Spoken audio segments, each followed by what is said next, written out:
Hello everyone, আমি সঞ্চিতা চলে এসেছি নতুন একটা ব্লগ নিয়ে। তো আজ হলো বৃহস্পতিবার, দুপুরবেলা আমরা রেডি হয়ে বেরিয়ে পড়েছিলাম যাব অশোকনগর আমেরিকান দাদার বিরিয়ানি খেতে। ফাইনালি অনেক দিন প্ল্যান করার পর আজকে যাওয়া হলো।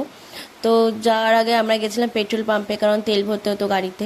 আর আমরা গেছিলাম, আমার দুই ভাই গেছিলো, আমি আর পোষণ গেছিলাম, যেহেতু ওদের বৃহস্পতিবার ছুটি থাকে ওই জন্য বৃহস্পতিবারই গেছিলাম। আর দেখো আকাশটা কি ভালো লাগছে, মনে হচ্ছে কেউ ভেজা তুলো আকাশে সাজিয়ে রেখেছে। মানে এত রোদ ছিল, আর আমি এক বলদের বলদ, এমনি রোদ যাচ্ছি ভর দুপুরবেলায়, তার মধ্যে কালো রঙের একটা ড্রেস পরেছিলাম, এমনি কালো, তার মধ্যে কালো রকমের ড্রেস, মানে কালো রঙের ড্রেস পরেছি, মানে রোদ মনে হচ্ছে আমাকে বলছে খা খা, এরকম একটা ব্যাপার। তো না পেরে এক জায়গায় দাঁড়িয়ে একটু স্টোলটা বেঁধে নিয়েছিলাম, তবুও কোনো কাজ দেয়নি। আর যেহেতু আমরা প্রথমবার যাচ্ছি সেই জন্য আমরা গুগল ম্যাপ দেখে দেখে যাচ্ছিলাম, ফোন আমার হাতে ছিল। পোষণ আমাকে বলেছিল যে ঠিক ঠিক জায়গায় বলবে, আমি তাও সে ভুল রাস্তা বলে ফেলেছিলাম, যার জন্য পোষণ আমার পরে প্রচণ্ড রেগে গেছিলো। তো বেশ কিছুক্ষণ পর আমরা সঠিক রাস্তা খুঁজে পেয়েছিলাম, কিন্তু তখনই শুরু হয়ে গেছে বৃষ্টি। এমনই বৃষ্টি, বেরোনোর কোনো উপায় ছিল না।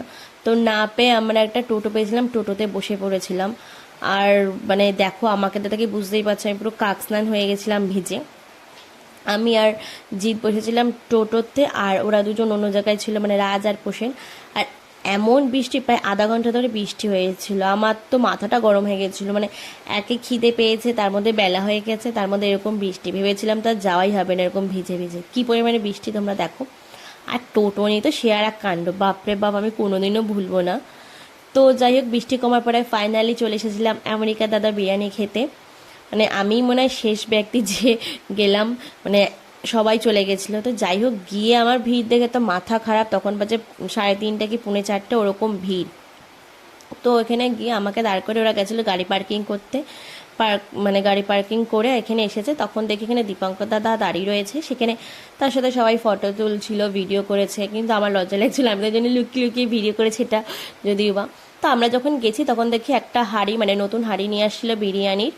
আর আমরা গিয়ে আগে যেটা করেছিলাম, আমরা যেটা খাবো সেটা অর্ডার দিয়ে নিয়েছিলাম। এখানে এই সিস্টেমটা আমার খুব ভালো লেগেছে, মানে খাওয়ার আগে অর্ডার দিয়ে নিতে হবে, নাহলে অনেকে না খেয়ে দিয়ে টাকা না দিয়ে চলে যায়। আর অত লোকের মাঝখানে কারোর মানে ঠিক থাকে না কে টাকা দিল না দিল, এই জিনিসটা আমার খুব ভালো লেগেছে। আর যেটা আমি একটা রিভিউ দেবো তোমাদের, জানি না কি বলবে, বাট আমার এই দীপঙ্কর দাদার বিরিয়ানি, দীপঙ্কর দাদা না, আমেরিকান দাদার বিরিয়ানি, দাদার নাম দীপঙ্কর।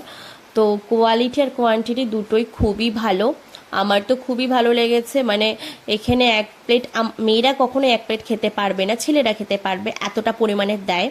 আর মাংস, মানে আমরা যেহেতু মাটন বিরিয়ানি নিয়েছিলাম, আমি আর আমার দুই ভাই মাটন বিরিয়ানি নিয়েছিলাম আর চিকেন চাপ, আর পোষে নিয়েছিল চিকেন বিরিয়ানি, যেহেতু মাটন খায় না। তো মাটনের পিসটাও অনেকটা বড় থাকা, যেটা চিকেন চাপ এত বড় একটা পিস 50 টাকা, অসম্ভব ব্যাপার, আমি কোথাও দেখিনি। মানে আমার সত্যি খুব ভালো লেগেছিলো বলেই আমরা খাওয়ার পর আর 3টে পার্সেল নিয়েছিলাম, চিকেন বিরিয়ানি নিয়েছিলাম, মাটনটা শেষ হয়ে গেছিলো। আমার সত্যি খুব ভালো লেগেছে, যারা যারা যাওনি একবার গিয়ে ট্রাই করতে পারো, আশা করি ভালো লাগবে। যারা খেয়েছো তারা তো তোমরা সবাই জানো দাদার কোয়ালিটি কোয়ান্টিটি কীরকম বিরিয়ানির।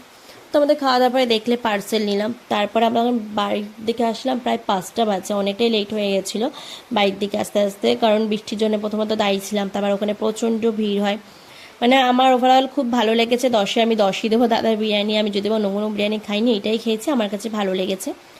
তো যাই হোক, এই ভিডিওটা এই পর্যন্ত, আশা করি তোমাদের ভালো লাগবে। নতুন ভিডিও আসছে খুব তাড়াতাড়ি, ততক্ষণ তোমরা সুস্থ থেকো, সাবধানে থেকো, ভালো থেকো, টাটা।